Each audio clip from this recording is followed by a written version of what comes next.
Welcome to the Wild Ways podcast, where we live, breathe, and talk all about this wild world that we live in. Hi, welcome to the Wild Ways podcast. I'm Lyman Miller. Hope you guys are all having a great week. I know the weather's in BC and northern BC is crazy right now. We got a 10-day forecast, all in the pluses. It's wild. The snow is going away like crazy. Lots of glare ice, lots of snow gone in the bush. So for most of us guys up here, it's going to wrap up the trapping. Any real trapping, maybe some wolf stuff. Got to wait for the temperature to cool down a bit, but enter ice fishing season, I guess. So that's the next move for me is wrap up trapping for a bit and then get into the ice fishing season, then move into spring beaver. But it's pretty unreal, the weather for early February. I mean, it's wild. So that's the next move. Wanted to touch base on something that happened in January, and I've been talking a little bit about there's constant attacks on the outdoor lifestyle, and trappers in particular get a bad rap too. And then probably second place would be hunting, and then third place would be fishing, as far as I can tell. So a terrible thing happened on January 8th. A guy took his dog for a walk, and the dog stuck its head in a cubby set, I guess, went into a 330 and died, which is terrible. I mean, I've owned dogs. That would be terrible to see. And the fallout from that is the owners of the dog put forward, I don't know what it was, to some sort of new law change called Moon's Law, which is basically Moon's Law was something they put forward to the government saying that they wanted reforms or even ban on commercial trapping on public land. Their demands included mandatory visible signage, setback from roads and trails, trap IDs, buffers near recreation areas, and required reporting of non-target catches, like pets. And by late January, there was online petitions with over 2,500 signatures. All the mainstream news media picked it up, and the thing was going around like wildfire. So what happened is the COs came out, the conservation officers came out, and they investigated it. And I give them credit here because the trapper did in fact have signage out. He was legally trapping.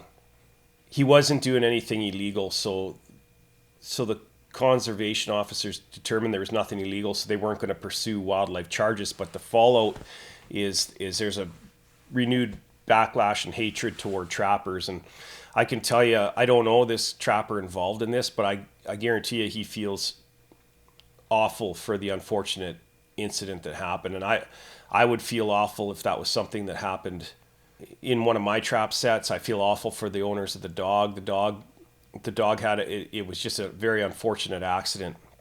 Problem is that with who runs this and people making decisions for votes, it may come back and kind of haunt trappers a little bit for a while if they change the law. I know most trappers, every single one I know, does the very best they can to avoid non-target species. And out of all non-targets, pets are probably the one you'd least want to catch because pets are part of people's families. And understandably so, the owners of the dog were angry. So it's one of those things where, we just don't want the politicians to do any knee-jerk reactions for votes here. It would, on some, if you think about it, stop and think about it. If a cougar, kills somebody's pet, you don't see any calls to action, reforms demanding that every cougar gets killed. And you could go on and on with fair comparisons. If a bear kills a pet, we don't go and kill all the bears. And for me up here in the north, it's almost as if they're targeting me too to get me to, change. And I legally trap, and I'm of the opinion that I'm going to do my best not to catch your pet, not to have an awful accident. We trap in the middle of the bush where we're very unlikely to have any pet incidences. If we felt there was a chance that we would catch somebody's pet, we would probably not trap there, or we'd have proper signage. It sounds like this guy did. And I see some media reports say there was snow that was obscuring it, but the owner of the dog did see the sign. Maybe it was a little bit too late, and unfortunately the dog couldn't be saved. So I know those 330 conibears, they're a deadly trap. Friend of mine I was trapping with a number of years ago, one spring went off on, he had gloves on his hands, and one spring went off, and I'm super surprised it didn't break his hand, and that was just with one. So they're a deadly trap.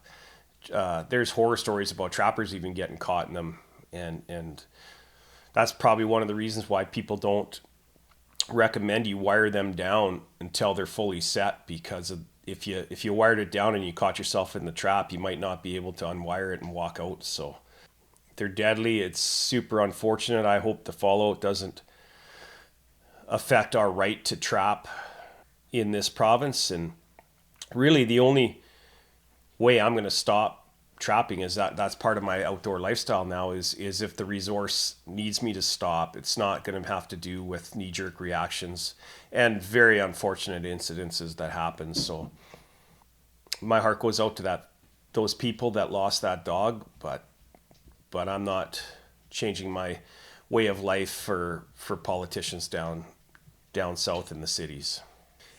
And I'm not going to get dragged into that mess.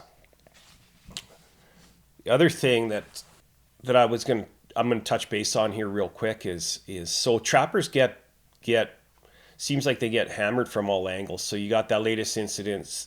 This isn't something new. You have lots of animal rights activists that paint trappers in a bad light and don't actually get educated on specifically what trappers do and how they do it, and the fact that they really are stewards of the land, and also the fact that nature has a way, and nature's wild.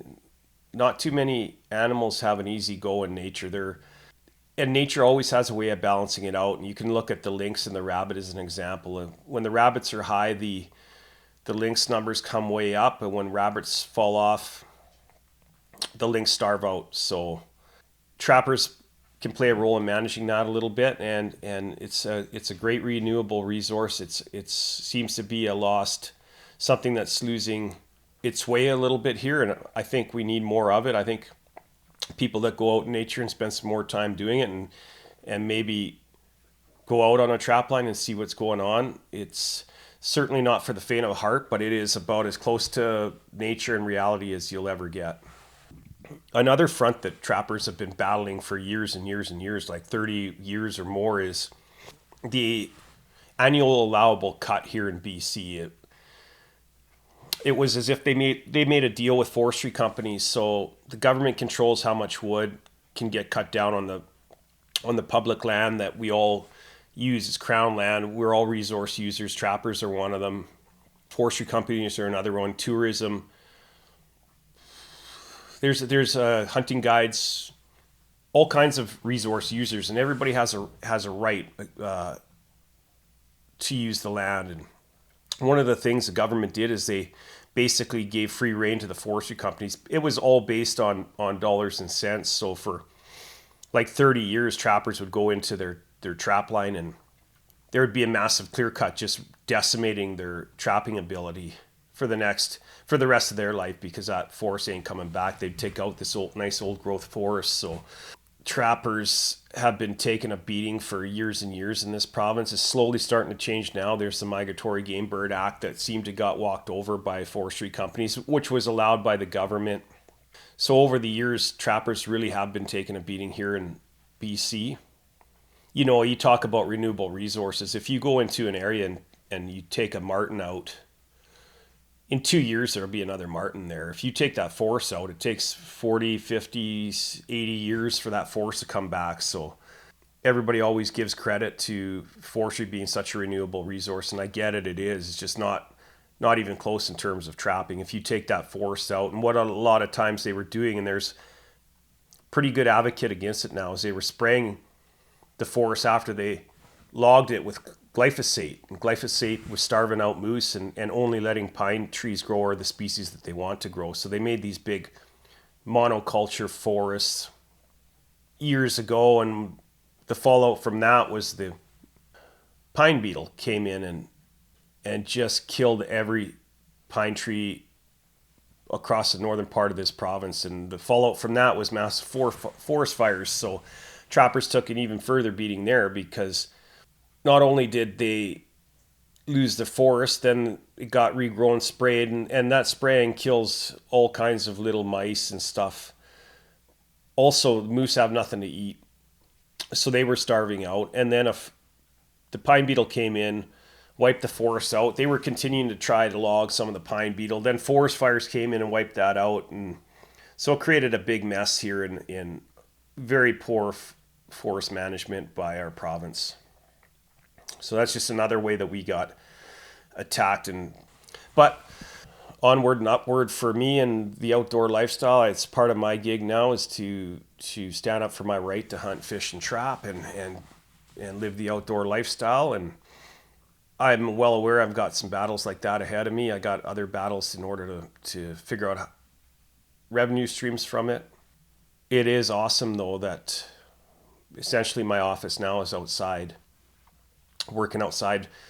And it's kind of awesome when you're out there in the rain and you have to be an all-weather guy now, and you can't just go out when the sun's shining or when things are just rosy. And recreationally, I go out and I'm going to do it for a living, and it's certainly good on your mind and your body, I'll tell you that. It's hard on it, but it's good.